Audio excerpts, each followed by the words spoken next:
Listen, boys, we done a lot. It was a wild ride, son.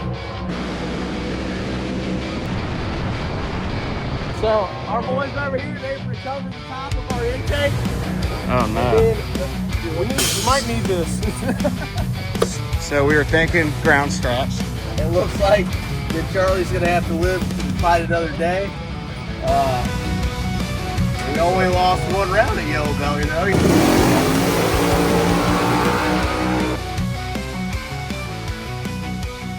What's up, guys? As you saw in the last video, we took Charlie to Texas. We went to Yellow Belly. We went really fast, and then we tore it up. So in this video, we're going to be taking the engine out, taking it apart, and assessing the damage. So before we disconnect these nitrous lines on the back of the intake, I wanted to crack the nitrous open and see if we got a nitrous leak. I'm pretty sure what happened is one of these nitrous solenoids got some trash in it, got stuck open, and leaked a bunch of nitrous into the intake, and that's what caused the big nitrous backfire and the shutdown. So I'm gonna crack this bottle open, see if we got any leaks.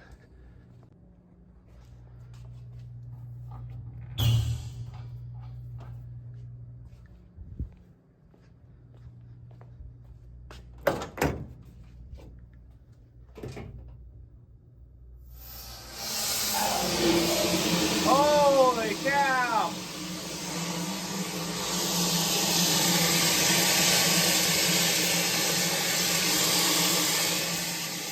Let's shut that off.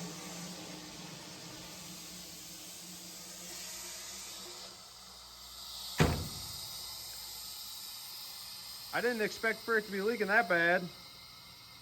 Whoa. It looks like we might have more than one solenoid leaking. You can see these two lines are both frosted up.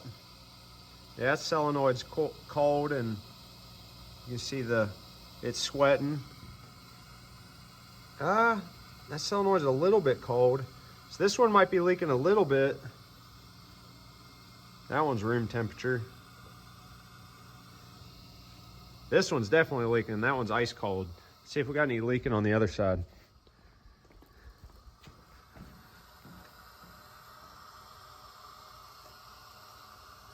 No, these all feel all right. So it looks like this solenoid right here is our culprit. That dude is definitely leaking into the intake. So I think we found the culprit of our nitrous backfire, which blew the intake off. So now let's keep digging and see what else we can find.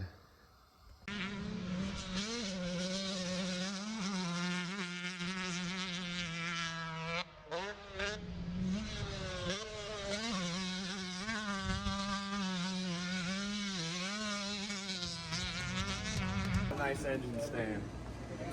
What's that? Is it Harbor Freight still? Yeah. Man, Harbor Freight really stepping their game up. You guys are in my video. This is a peanut gallery. I don't know if you see this engine stand over here, but it's real sad looking and borderline dangerous. I mean, It was never meant for a 774 cubic it inch says big it's one. a 750 pound capacity, and the engine's Ain't that heavy. that engine's 650, but I wouldn't want to put 750 on there because this thing looks like it's about to break. So I went to Harbor Freight this morning and got me a brand new That's a Daytona, baby. 1,500 pound Toda engine stand.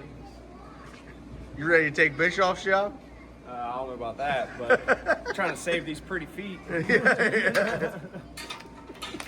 Brad's got this unit on his new engine stand. So now he's ready to take it apart and see what the damage is. What?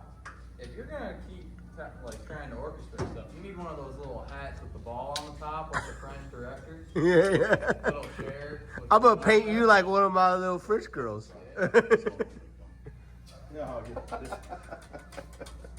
Cheese just happened to stop by, so now he gets to see the destruction. Yeah. Man, I'm surprised they got it right there. Yep. I'm not coming over there until you tell me to. You gotta come in closer. So you can see it got the edge of, melted the edge of the piston off. So if you look on, you can see on that piston how Let's start. just how the edge there. Oh, yeah, I gotcha. Because the valve relief, how that edge of the piston's real thin, so that thin edge of the piston is the first part to get hot, so it's the easiest place to melt it off. So That part of the piston quit on us. yeah, it's just the weakest part of the piston. So that cylinder just got hot. It got a little rich on the. Get your head just out of the wanted to take a video. gander. You can look at it later. Dang. Big trouble, Todd. Hey, Todd, what's your official opinion? I mean, it's racing. That's racing. You normally have a better response to that. I was trying to think of something witty. My mental's down today. That's why I've been working for 17 hours. I got here at 2 a.m. this morning. Got a Red Bull. Try to get these rear ends done. Yep.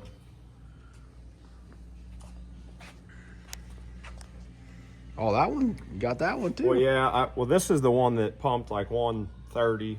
So, but what's weird is how that one, how it's like a perfect mark. That's almost looked like it got chipped. Yeah, that is I don't know. That's strange pretty wild. looking. Yeah. Where it got. Luckily, we got spare pistons. How bad the sleeve is. Yeah. There's a lot of aluminum on there. That sometimes cleans up. Yeah. It's hard to tell if it. I think it might have torched into the sleeve a little bit. What's the trick to get that off? It's muriatic acid, isn't it? Yeah, muriatic acid and the water brush. How's that side look, Cheese? That's fine. Oily, but fine. So these 3 holes we were getting, this side of the motor we were getting oil on the plugs. So them pistons are all oily. I don't know what's up with that. So we got to figure out the oil on this side. We thought this side of the motor was fine until the last pass, and then we burned it up. So go figure. I thought we would have burnt that side of the motor up, and then this side of the motor magically decided to get unhappy all of a sudden. So This side also could have been where the nitrous was leaking.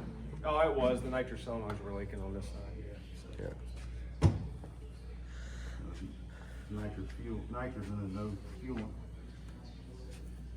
Tore it up. The nitrous didn't take. Nitrous intake, yeah. Well, I guess Brad to keep. Well, this might have to go to Tony. Yeah. So. It's a good thing I got his number on speed dial. So I don't know. It might have. I think it actually it looked like it almost blew sparks out the header, like after the stripe. Yeah.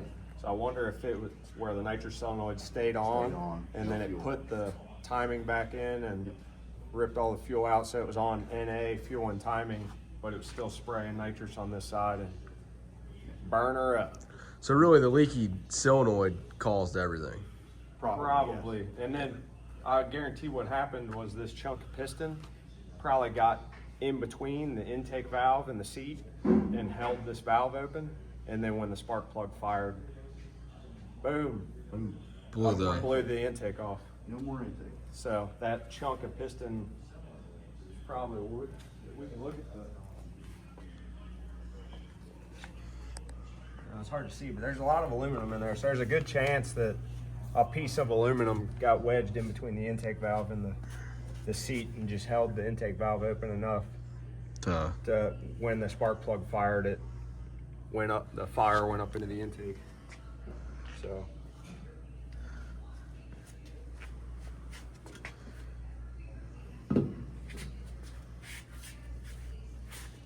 In the intake port. Yeah, I was trying to look through the intake port, see if I see light. Yeah, see a little light. So that valve might be a fuzz bit. I don't know if it's bent. It just there's probably a bunch of shit on the Scratch on it. seat. Yeah. Yeah. There's actually a shiny mark right there where that might have been where the Yeah, that's where the trash. piece of aluminum got wedged in there. But then there's also a bunch of like molten aluminum. Yeah. That's all it takes is just a little bit of Yeah. open.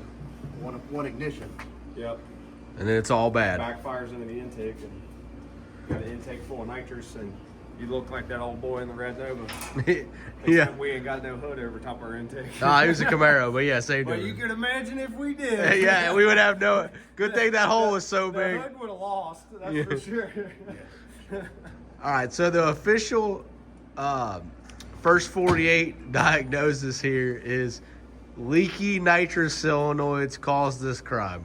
Leaky nitrous solenoids are bad, okay? Somehow we got to figure out how it happened, and I got a feeling it was you. My fault? Yeah, it's got to be your fault. It's Yeah. always got to be the driver's fault. It's never the tuner's fault. Well, Brad told me to take it easy on the Wompers, but, you know, with the yellow belly crowd, it was hard to take it easy on the I Wompers. think that was what it was. He was a whomper. The Wompers started They it weren't all. helping things.